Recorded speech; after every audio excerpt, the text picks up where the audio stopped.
오늘 말씀의 제목은 부모의 기쁨이 되는 자녀가 복이 있는 자입니다 라고 하는 말씀의 제목을 가지고 말씀을 드리고자 합니다. 한국보건사회연구원에서 그 해마다 보고서를 우리 한국 사회 복지에 관련된 보고서를 내게 됩니다. 2019년 한국 복지 패널 기초 분석 보고서에 발표된 그 보고서 안에 부모를 부양하는 것이 자녀의 책임이다 라고 하는 그 인식조사를 한 설문조사가 기록이 되어 있습니다.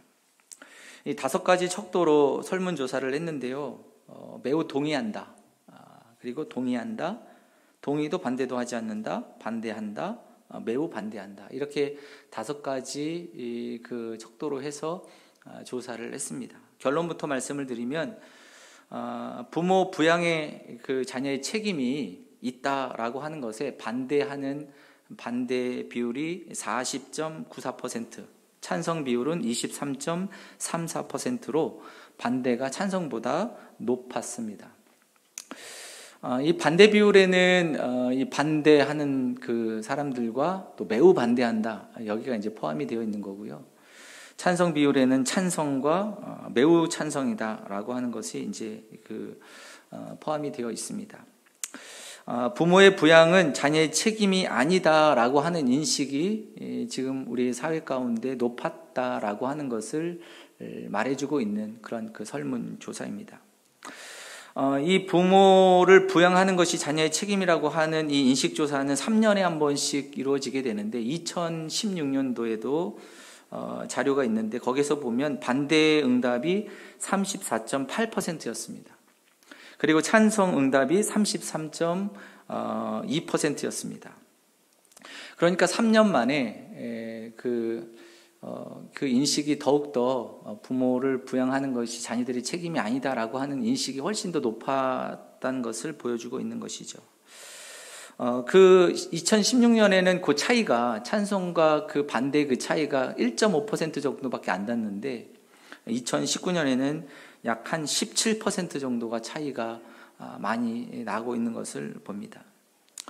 과거보다 현재가 지금 더욱더 부모 부양은 자녀들의 책임이 아니라는 인식이 커가고 있는 사회임을 우리에게 잘 보여주고 있는 그러한 보고서입니다. 현재 부모님들 역시 자녀들이 나를 부양해야 한다라고 하는 그런 생각들도 거의 하지 않으시는 것 같습니다. 하지만 시간이 지날수록 부모님을 부양하는 것이 자녀들의 책임이 아니라는 인식이 점점 커지고 있는 것은 분명해 보이고, 또 왜 그런 그 인식들이 커져가는 이유가 무엇일까? 그것은 그만큼 부모님에 대한 공경심이 떨어지고 있다는 것을 말해주는 것이죠. 부모에 대한 공경심이 그만큼 떨어집니다. 디모데후서 3장에 보게 되면 말세에 대한 이야기를 이 바울이 하고 있지 않습니까? 너희는 이것을 알라. 말세 고통하는 때가 이르리라. 사람들이 자기를 사랑하며 돈을 사랑하며 자랑하며 교만하며 비방하며 부모를 거역하며 감사치 아니한다. 여러분, 바울은요 디모데에게 이야기하면서 말세의 그 징조를 이야기하고 강조를 하면서 자녀들이 부모를 거역한다라고 하는 그 일을 말씀해 주고 있습니다. 점점 세월이 가면 갈수록 부모를 거역하는 일들이 커져가는 것이죠. 사랑하는 성도 여러분, 지금은 이 시대가 부모를 거역하는 것뿐만 아니라 부모를 폭행하고 부모를 살해하는 일도 서슴지 않는 것이 지금의 사회임을 이야기하고 있습니다. 경찰청 자료에 의하면 부모 살인 또 부모 폭행, 이 폐륜 범죄가 2000년 들어서 월등히 높아졌다고 이야기를 합니다. 2012년 부모 폭행이 580건, 2013년 712건, 2014년 729건, 그 2년 사이에 25.7%가 늘어났다고 보고를 하고 있습니다. 부모 살해 사건도 2005년부터 2014년까지 10년간을 조사를 했는데 544건이 발생을 합니다. 평균적으로 보면 일주일에 한 번씩 부모가 살해되어지는 사건이 일어난다고 할 수 있는 것이죠. 그러면 이렇게 부모를 폭행하고 살인하는 주된 이유가 무엇일까? 여러분 그 보고서에 보게 되면 금전적인 문제가 가장 많다고 말을 하고 있습니다. 이런 부모님이 가지고 있는 집이나 또는 땅 이런 것들을 담보를 잡아가지고 사업도 하고 또 그 장사도 하고 또 일을 하는 거죠. 그러면서 채권 문제, 채무 문제 이런 문제들로 인해서 부모와 다툼이 생기고 그러니까 우발적으로 부모를 살해하기도 하고 감정적으로 또는 계획적으로 재산을 노리고 그렇게 부모를 살해하는 일도 있다는 것입니다. 참 무서운 세상입니다. 부모의 그 재산이 마치 자기 것인 양 그렇게 지금 사회가 지금 점점 생각들이 되어져 가는 것이죠. 사랑하는 성도 여러분, 세상은 점점 부모를 거역하고 공경하지 않는 사회로 가고 있습니다. 바울은 믿음의 성도들에게 이야기하죠. 너희들이 세상의 풍조를 따르지 말라고 우리에게 부탁을 하고 있습니다. 너희는 이 세대를 본받지 말고 오직 마음을 새롭게 함으로 변화를 받아 하나님의 선하시고 기뻐하시고 온전하신 뜻이 무엇인지를 분별하도록 하라. 바울이 우리에게 이야기하는 것은 사회의 세상의 풍조를 따르는 것이 아니라 하나님의 온전하신 뜻을 분별하고 그 뜻을 이루는 사람, 그 사람이 하나님의 사람이라고 우리에게 부탁하고 있는 것입니다. 여러분, 하나님은 모세를 통해서 우리에게 말씀하셨습니다. 내 부모를 공경해라. 이것이 십계명의 5번째 계명에 이 말씀을 우리에게 주시고 계시는 것이죠. 이것은 하나님이 우리에게 주신, 하나님의 백성들에게 주신 최소한의 법입니다.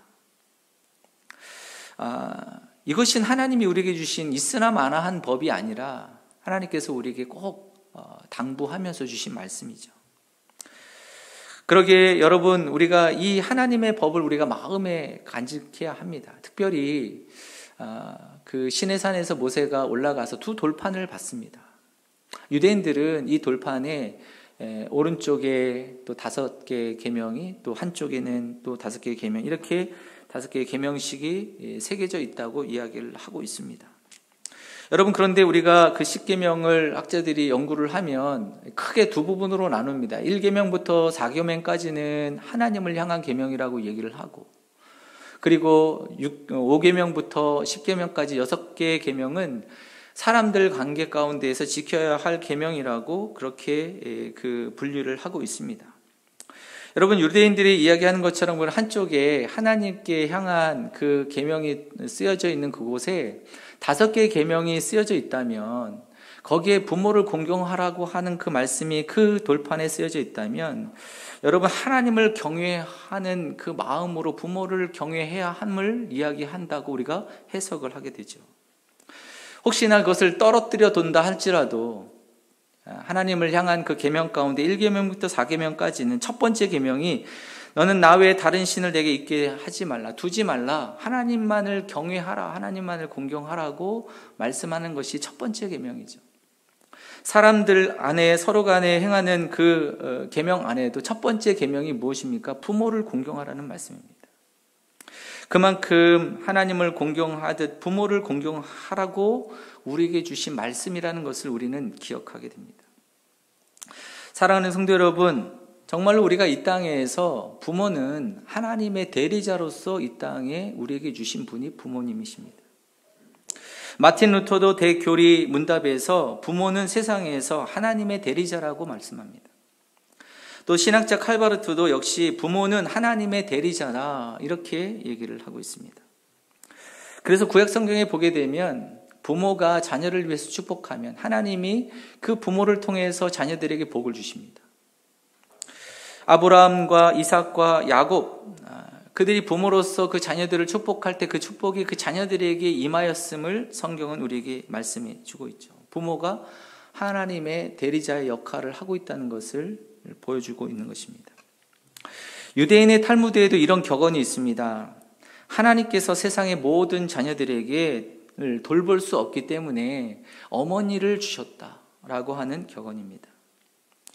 하나님께서 어머니를 주신 것은 그만큼 우리를 사랑하셔서 하나님의 사랑을 경험하고 체험하고 하나님의 사랑을 주시기 위해서 어머니를 통해서 주셨다는 의미가 되어지는 거죠. 그래서 여러분, 우리는 하나님의 말씀을 따라 부모를 공경하고 부모를 섬기는 것이 하나님의 뜻임을 우리는 기억해야만 합니다. 세상도요, 철학자 소크라테스도 이렇게 얘기를 합니다. 부모님의 은혜를 모른다면 너의 친구가 되어줄 사람은 아무도 없다라고 말을 하고 있습니다. 사랑하는 성도 여러분, 우리가 정말 부모님이 이 땅에 하나님이 보내신 대리자임을 우리가 기억하고 하나님을 섬기듯 부모님을 공경하고 섬기는 믿음의 백성들이 되어야 할 줄로 믿습니다. 유대인의 전통에 보면 고르반이라고 하는 것이 있습니다. 여러분, 이 말은 재물과 헌물을 의미하는 의미입니다. 다시 말하면 하나님께 드림이 되었다, 하나님께 바친 물건이다 라고 하는 의미의 고르반이라고 하는 말입니다. 이 고르반을 사전적인 의미로 보게 되면 서운한 것이 이루어져서 그 사례로 바쳐진 물건을 의미할 때 고르반 이렇게 이야기했습니다. 하지만 문제는 뭐냐 하면 전통적인 유전, 이스라엘의 그 유전들 가운데 부모님에게 해야 할 봉양, 그 책임의 의무를 회피하기 위해서 이 고르반이라고 하는 것을 사용했다는 것을 말하고 있습니다. 장로들의 유전에 자식이 부모에게 드려야 할 의무가 있지만 나는 하나님께 드림이 되었다라고 하게 되어진다면 부모님께 행하는 그 모든 책임에서부터 회피할 수 있는 구실로 이 장로의 유전을 이용했다는 것입니다. 그래서 예수님은 그들의 잘못을 지적을 하고 있습니다. 마태복음 7장 말씀에 보면 이렇게 말씀을 하고 있습니다.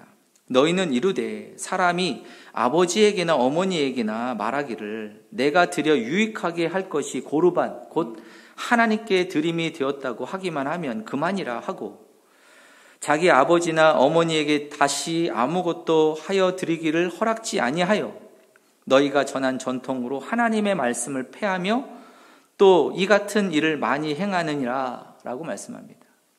장로의 유전을 통해서 하나님의 말씀을 폐했다고 말씀을 하고 있습니다. 하나님은 분명히 부모를 공경하라고 말씀을 하시고 부모에게 그 공경하기를 원하시고 있지만 장로들의 유전을 통해서 이 하나님의 말씀을 폐하였다고 예수님께서 책망하시고 계시는 것이죠. 사랑하는 성도 여러분, 우리는 하나님을 경외하고 하나님을 공경해야 합니다. 또한 그와 마찬가지로 또 하나님의 말씀대로 부모님을 공경해야 합니다. 이것이 하나님께서 우리에게 말씀하시는 뜻이죠. 여러분, 세상에 있는 세상의 풍조는 점점 앞에서도 말씀을 드린 것처럼 부모님에 대한 책임들을 회피하는 사회로 가고 있습니다. 우리가 그것을 따라가는 것이 아닙니다. 우리는 하나님의 말씀을 품고 그 말씀을 따라서 살아가는 사람, 그 말씀대로 나아가는 사람이 하나님의 사람, 복이 있는 하나님의 백성인 줄로 믿습니다. 오늘 말씀에 잠언은 이렇게 얘기합니다. 23장 25절에 내 부모를 즐겁게 하며 너를 낳은 어미를 기쁘게 하라. 여러분, 어떻게 공경할 것인가? 어떻게 그 어머니를, 아버님을 공경할 것인가? 오늘 성경은 좀 더 자세히 그 부모님을 즐겁게 하라고 말씀을 하고 있습니다. 또 어미를 기쁘게 하라고 말씀을 합니다. 하나님은 그 아들, 그 예수님을 바라보시면서 늘 기쁘셨어요. 그래서 세례를 받고 요단강에서 올라오실 때 이는 내 사랑하는 아들이요 내 기뻐하는 자라 이렇게 말씀을 하십니다. 변화산에서 제자들과 함께 그 변화산에 올라가셨을 때에도 하나님께서 음성을 들려주시죠. 이는 내 사랑하는 아들이요 내 기뻐하는 자라. 하나님은 그 예수님을 바라보시면서 늘 기쁘셨습니다. 예수님을 바라볼 때마다 기쁘셨습니다. 부모에게는 두 종류의 자녀가 있습니다. 첫 번째 자녀는 기쁨을 주는 자녀죠. 또 한 종류의 자녀는 근심케 하는 자녀입니다. 사랑하는 성도 여러분, 예수님처럼 부모에게 기쁨을 주는 내가 너로 기뻐하는 자라라고 그 인정을 받고 기뻐하시는 정말로 부모님을 즐겁게 하는 하나님의 귀한 자녀들이 되시기를 간절히 바랍니다. 그렇다면 어떻게 우리 부모님을 기쁘게 할 것인가? 어떻게 하는 것이 우리의 부모님을 즐겁게 할 것인가? 라고 하는 것입니다. 여러분, 물론 우리가 부모님을 기쁘게 하는 일들이 있겠지만 돈을 많이 버는 것도 부모님이 기뻐하실 수 있습니다. 높은 지위, 명예 얻는 것도 기뻐할 수 있습니다. 공부를 잘해서 좋은 대학도 나오고 좋은 직장을 얻는 것도 부모에게 기쁨이 됩니다. 그것은 부모님이 그 자녀들이 평안하게 잘 사는 모습이 기뻐하는 모습이죠.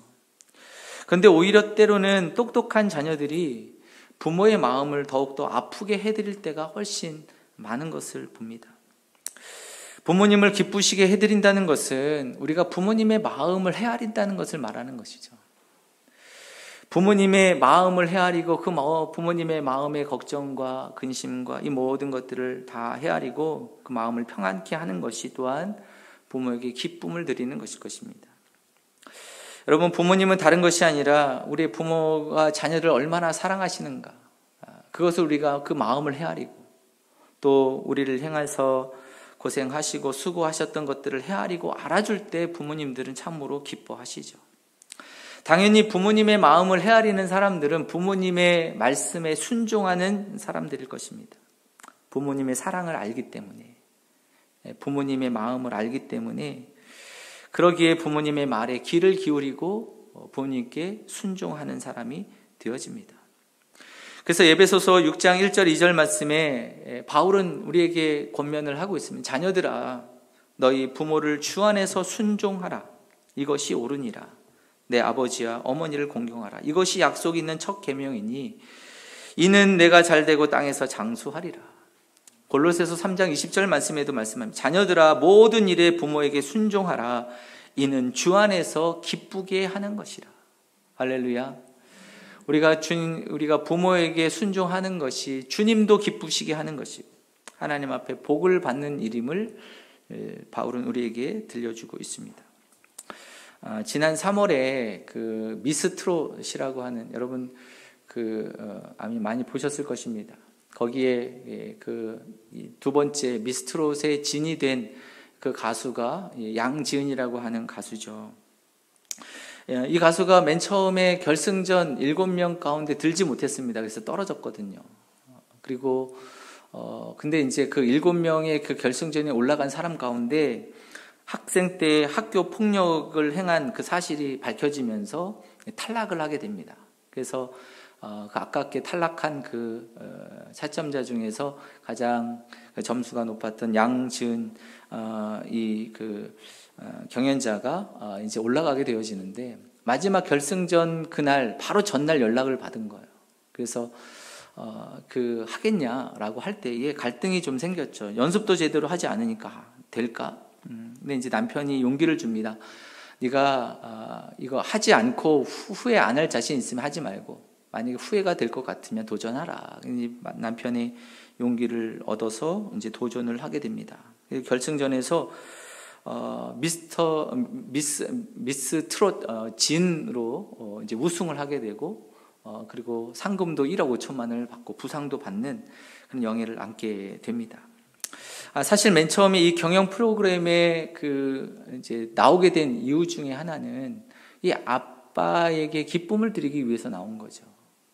이 아빠가 그 신장이 안 좋아서 죽어갈 때 이제 자기 신장을 띄어서 아버지에게 이제 준 것입니다. 이 양지은 이 경영자는, 이 가수는 이제 판소리를 하면서 노래를 불렀던 그런 여인인데 아버지에게 신장을 주고 나니까 배에 힘이 안 들어가는 거예요. 노래를 할 수가 없는 거죠. 그래서 평범하게 그 삶을 살아가고 있었습니다. 근데 그 모습을 바라보고 있었던 그 아빠는 너무 마음이 아픈 거죠. 나 때문에 내 딸이 꿈을 포기했거나 또 도전을 하지 못하게 된 것, 그것이 너무 가슴이 아픈 겁니다. 너무 마음이 아픈 거죠. 그래서 딸에게 내가 노래하는 모습을 보고 싶다. 사람들 앞에서 노래하는 것, 노래했으면 좋겠다라고 하는 이야기를 계속해서 아빠에게 기쁨을 드리기 위해서 이 경연에 나오게 되었습니다. 그리고 결승전에서 떨어졌지만 정말 극적으로 올라가게 되고 역전승을 해서 진이 된 것입니다. 그래서 사람들이 말을 합니다. 노래는 2등이 훨씬 잘하는데 양지은 그 양은 부모님께 효도를 해서 그래서 하나님이 축복을 해주셨다, 신이 축복을 해주셨다, 이렇게 말들을 합니다. 사랑하는 성도 여러분, 우리가 참으로 부모님을 기쁘게 하는 것이 무엇일까? 그것은 부모님의 마음을 헤아리고 부모님의 마음을 따라서 순종할 때 부모가 기쁘고 또 하나님께서도 복을 주시는 줄로 믿습니다. 오늘 순종하면 떠오르는 사람이 있죠. 성경 가운데 순종하면 떠오르는 사람 아브라함입니다. 아브라함이 이삭을 번제로 하나님 앞에 드렸던 그 순종을 우리가 생각하게 되고 그것이 우리의 머릿속에서 생각하게 되어 있습니다. 그런데 그 사건 속에서 우리가 바라보게 되어지는 또 한 사람이 있습니다. 그것은 이삭입니다. 아들 이삭. 이삭의 순종을 우리가 보게 되어지는 거죠. 여러분, 그 이삭이 번제로 바쳐지게 되어질 때 그 나이가 몇 살이나 되었을까? 학자들은 이야기하기를 그 이삭의 나이가 약 한 20세 전후였을 것이다. 이렇게 추정을 합니다. 20세 전후의 건장한 청년입니다. 그렇다면 아브라함의 나이는 120세, 이제는 노인이 된 할아버지입니다. 노인입니다. 아브라함이 이삭을 번제로 드리기 위해서는 이삭을 붙잡아 놓고 칼로 그 아들을 찌르고 또 각을 떠서 태워서 하나님 앞에 드려야만 했습니다. 여러분, 그런데 아브라함이 그 이삭을 묶으려고 할 때 아버지 손을 꽉 붙잡고 아버지 이러시면 안 되죠 라고 대항을 했다면 아브라함은 꼼짝없이 그 힘에 밀릴 수밖에 없습니다. 20세 전후의 청년인 이삭에게 당해내지 못할 것입니다. 이삭은 얼마든지 아버지에게 자신의 뜻과 자신의 생각을 거침없이 말할 수 있었습니다. 늙은 아버지 언제든지 제압할 수 있는 힘이 있습니다. 그렇지만 이삭은 아버지의 뜻대로 순종하면서 그저 잠잠히 그곳에서 아버지가 행하는 대로 그곳에 붙잡혀 있고 또 아무런 대꾸도 하지 않습니다. 그저 그 번제단에 누워서 아버지가 하라는 대로 아버지가 칼을 들면 칼을 드는 대로 그 목숨도 아버지에게 맡기고 있었다는 것을 우리는 기억하게 됩니다.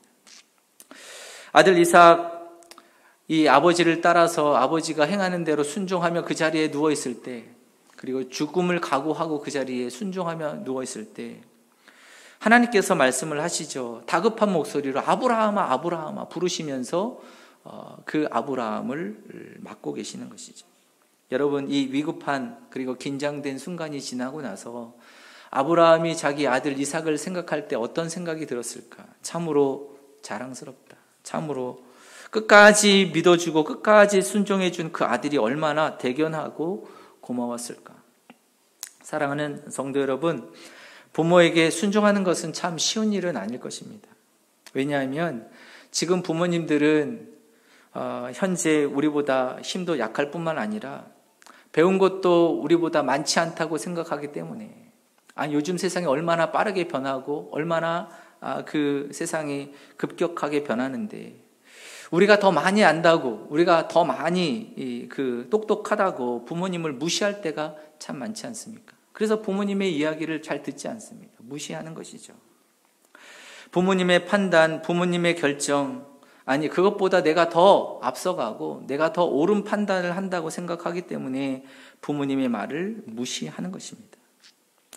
그러나 여러분, 부모님들은 세상을 살아오면서 물질적인 유익이나 이익보다는 사람을 먼저 생각하는 이치와 지혜를 터득하신 분들입니다.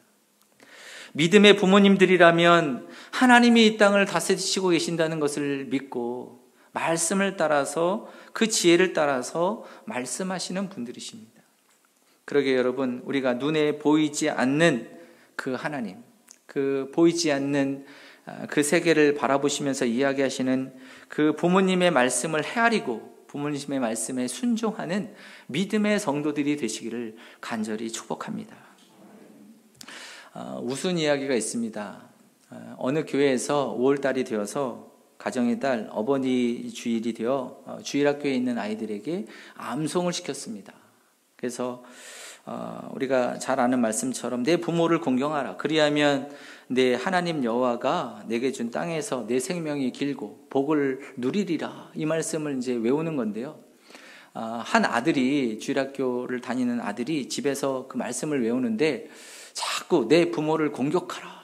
내 부모를 공격하라. 이게 자꾸 이렇게 외우는 거예요. 그래서 그 아버지가 아들에게 야야야, 아니 내 부모를 공경하라 그랬지, 아니 언제 공격하라 그랬냐, 이거 잘못된 거다라고 하면서 막 이야기를 했습니다. 그때 아들이 하는 말, 그런데 아빠는 왜 할머니를 맨날 공격해? 이 아들이 다 보고 있는 거죠. 사랑하는 성도 여러분, 우리가 때로는 우리가 더 옳다고, 내가 더 맞다고 부모님의 말씀을 우리가 순종하기보다는, 마음을 헤아리기보다는 우리의 생각과 우리의 뜻을 관철시키고 또 우리가 주장하는 모습으로 나아갈 때가 참 많습니다. 사랑하는 성도 여러분, 우리 부모님의 말씀에 순종함으로, 그 마음을 헤아림으로 부모님에게 기쁨이 되어지는 믿음의 성도들이 되시기를 간절히 바랍니다.